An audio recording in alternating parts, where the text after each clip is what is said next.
Olá pessoal, tudo bem com vocês? Espero que sim. Bom, hoje nós vamos falar sobre narração. A narração é um dos tipos textuais existentes. E antes de me aprofundar no tipo narrativo, eu quero recordar juntamente com vocês quais são os outros tipos textuais, ok? Vamos lá!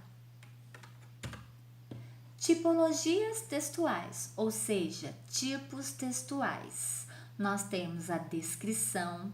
Um texto descritivo, ele é um texto rico em características. Nós temos a narração, que é o nosso objeto de estudo. A narração, ela traz um relato real ou fictício e é marcada pela presença de enredo. A exposição tem por objetivo expor ideias, explicar, avaliar e refletir um determinado assunto, aspecto, conteúdo. O tipo textual argumentação tem por objetivo persuadir, formar opinião. Nós temos também a tipologia injuntiva, ou seja, o tipo injunção. Nesse tipo textual, a intenção é de instruir, de determinar a ação do outro. Lembra da publicidade? Compre, adquira, não perca tempo, que nós encontramos a tentativa de determinar a ação do outro. Mas há outros gêneros também que também fazem uso da tipologia injuntiva. E o dialogal, que se materializa o intercâmbio entre personagens. Ok, pessoal? Então, nós temos esses tipos textuais, mas hoje o nosso foco é a narrativa, tá bom? A tipologia narrativa. Vamos, então, prosseguir. Segue lá. A narração, como dito, faz parte de uma das tipologias textuais. O objetivo, relembrando, é narrar fatos, que podem ser reais ou fictícios. Exemplos de gêneros textuais nos quais predomina a narrativa, a narração. A anedota, que é a piada, o diário, o romance, o conto, a crônica, a notícia, a lenda, a fábula, o relato e a biografia. Muito bem, pessoal. Então, o tipo narrativo, ele tem por objetivo narrar fatos e que podem ser reais ou fictícios. E dentro dessa tipologia se encaixam diversos gêneros textuais, né? Muito bem. Para construir esse tipo de texto, é necessário explorar os elementos da narrativa. E quais são eles? Segue lá. Elemento da narrativa 1. Enredo. O enredo pode ser organizado de diversas formas. O autor ele tem liberdade para criar um enredo conforme a sua intenção, a sua criatividade. Todavia, podemos dizer que há uma organização mais comum e é esta que eu quero trazer para vocês. A organização mais comum, ela é composta de uma situação inicial, na qual personagem e espaços são apresentados. Em seguida, há uma quebra dessa situação inicial, em que um acontecimento modifica a situação apresentada. Em seguida, nós temos o estabelecimento de um conflito, que é quando o autor traz uma situação que deve ser resolvida, quebrando toda a estabilidade dos personagens e dos acontecimentos. Em seguida, nós chegamos ao desenvolvimento da narrativa. Esse desenvolvimento tem por finalidade a busca da solução desse conflito trazido pelo autor. Nós temos em seguida o clímax, que é o ponto maior de tensão da narrativa, e o epílogo, que é a solução do conflito. Lembrando, essa solução não significa um final feliz. Ok, gente? Então, para construirmos um texto narrativo, nós precisamos que esse texto tenha determinados elementos. E um desses elementos é o enredo. E o enredo ele pode ser elaborado de diversas formas, dependendo do autor. Mas normalmente ele tem essa estrutura, uma situação, a situação inicial, na qual o autor vai apresentar os personagens, o espaço, uma situação que vai posicionar lá os personagens,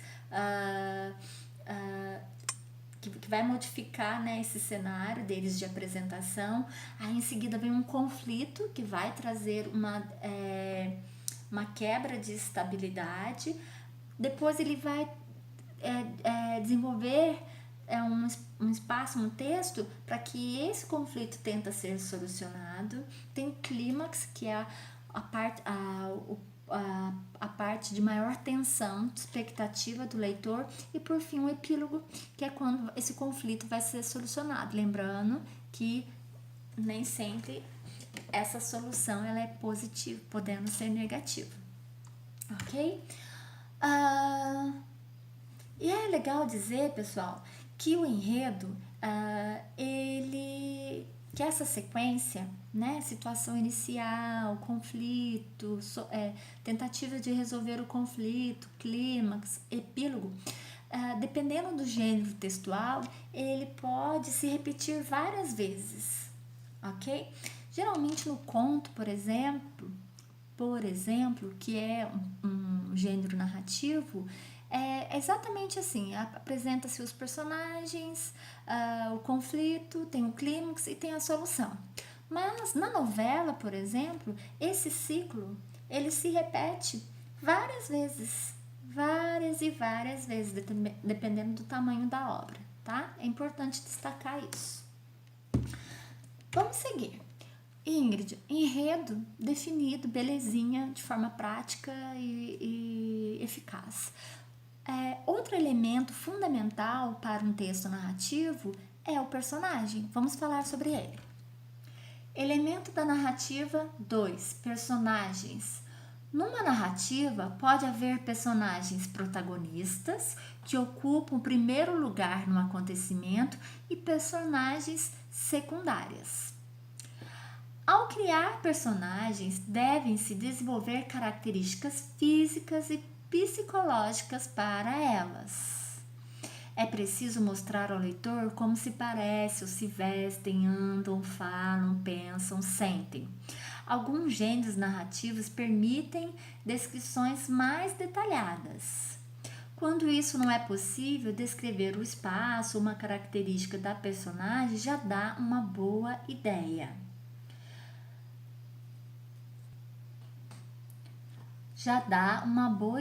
De como ela é. Enfim, personagem é um ser criado para um texto narrativo.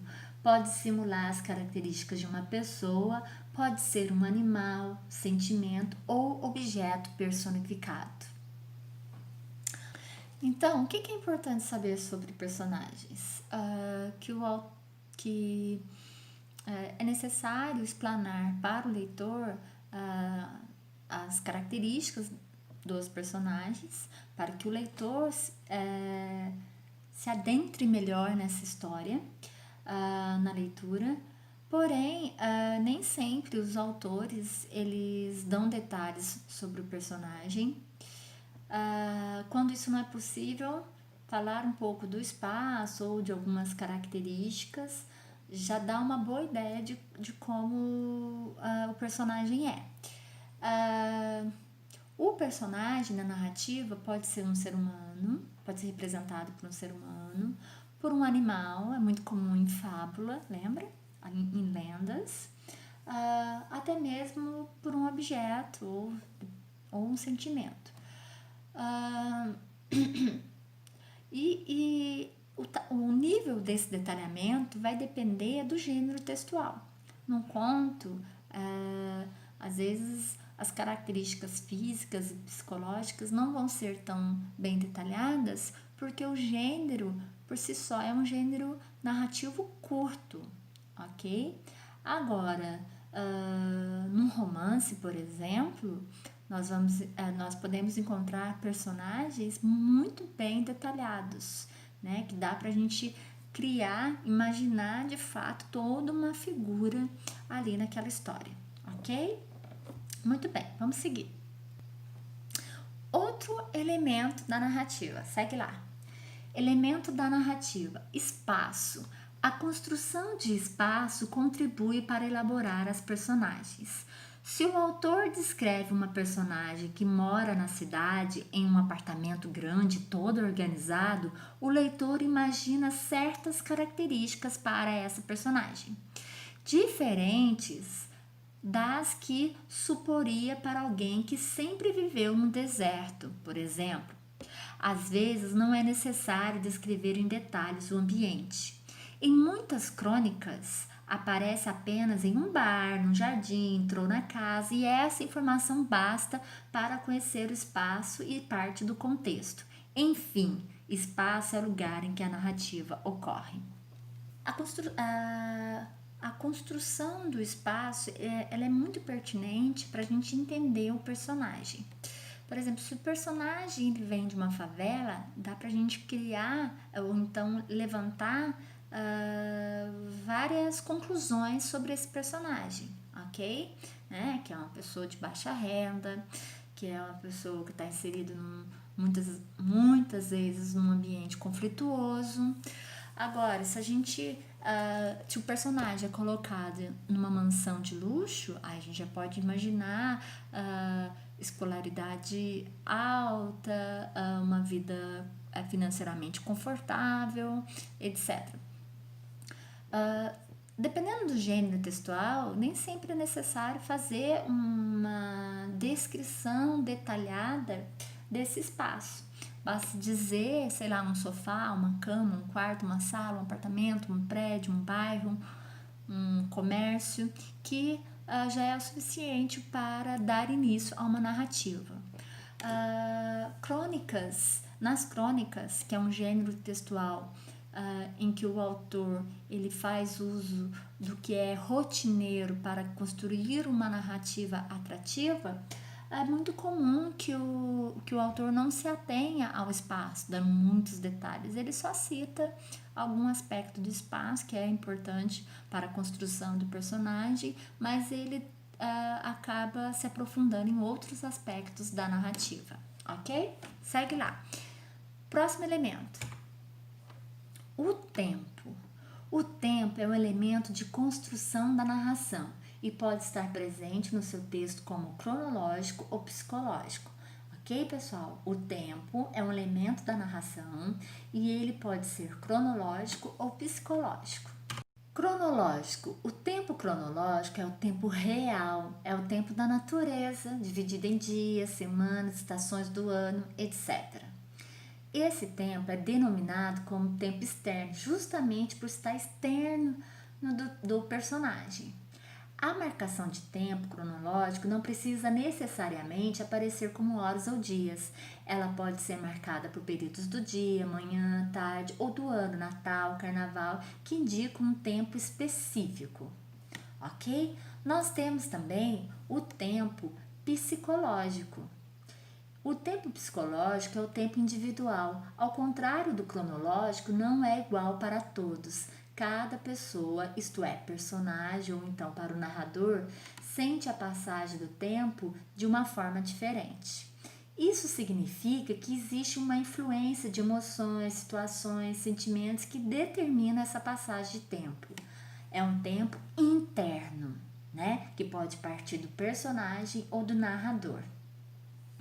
Ele é marcado na narrativa através de memórias e lembranças de um personagem aparecendo como uma digressão ou um flashback. Normalmente encontramos esse tempo em histórias com narrador onisciente, ou seja, um narrador que tudo vê, ou um narrador personagem que participa da história. O que eu gosto de explicar para os meus alunos, né? Que parece um pouco confuso. Sabe quando você faz uma viagem que para chegar até o local, para você parece uma eternidade, e você comenta para alguém, fala assim, nossa, mas demorou muito. Aí o outro fala assim, não demorou não, eu achei que passou rápido. Sabe assim, quando uma aula para vocês passa rápido, mas para outros a aula foi demasiada, a aula foi demorada. Isso é o que acontece na narrativa, cujo tempo é psicológico. O personagem, o narrador, no caso, né, se for um narrador personagem ou onisciente que tudo sabe o que acontece no texto, ele conta a história de acordo com a sensação que ele tem a respeito do tempo, né? Então, é diferente do cronológico, que o cronológico ele é externo do personagem, ele é o tempo natural das coisas, então é o dia, o outro dia, as horas passam, né? Já o tempo psicológico, eles tem a ver com o interno do personagem, a forma como ele sente que o tempo passou, ok? Vamos seguir. Agora nós temos o próximo elemento da narrativa, que é o foco narrativo. O foco narrativo se define pela perspectiva por meio da qual esse narrador opta para relatar os acontecimentos inerentes ao enredo. Ou seja, o narrador participa da história. O narrador, ele é um mero espectador, sabe de tudo que ocorre. Então, pessoal, dependendo de como o narrador se envolve na narrativa, ele vai receber um nome. O foco narrativo vai ser classificado de uma maneira. Observem a próxima imagem. Nós temos o foco narrativo em primeira pessoa e nós temos o foco narrativo em terceira pessoa. O foco narrativo na primeira pessoa é o narrador personagem, é o narrador protagonista, o narrador testemunha, ou seja, ele está envolvido na história. E aí a gente vê que ele fala sobre ele conta uma história na qual ele está envolvido, por isso tem uma projeção direta de um eu. Nós temos os pronomes e verbos na primeira pessoa, eu. Nós temos uma visão parcial da história, porque ele é narrador, personagem. E nós temos aí um conteúdo subjetivo, porque um narrador protagonista ele vai contar a história conforme aquilo que ele vivencia, né? Ele não tem conhecimento de tudo que ocorre na narrativa. Muito bem. Depois nós temos o foco narrativo na terceira pessoa. O foco narrativo na terceira pessoa é um narrador observador, narrador onisciente. Ele está de fora da narrativa. A sua função é só contar a história, como a história se sucede, ok? Não há projeção direta de um eu. Os pronomes e os verbos são na terceira pessoa, ele e ela. Ele correu, ela fugiu. Tem uma visão abrangente de todo e de todos e uma visão imparcial, né? Ele só conta a história, ele não interfere na história e, portanto, ele é mais objetivo. Então, pessoal, olha lá, eu trouxe para vocês as principais características da tipologia narrativa. Vamos fazer uma revisão? Revisão. Narração é um tipo textual e é composta de enredo, personagem, espaço, tempo, que pode ser cronológico ou psicológico, e o foco narrativo, que pode ser na primeira ou terceira pessoa. Ok, pessoal? Olha, se ficou alguma dúvida, por favor, me chamem no WhatsApp, tá? Olha aí, 99807-2816. Até a próxima aula. Beijo, abraço, fiquem com Deus.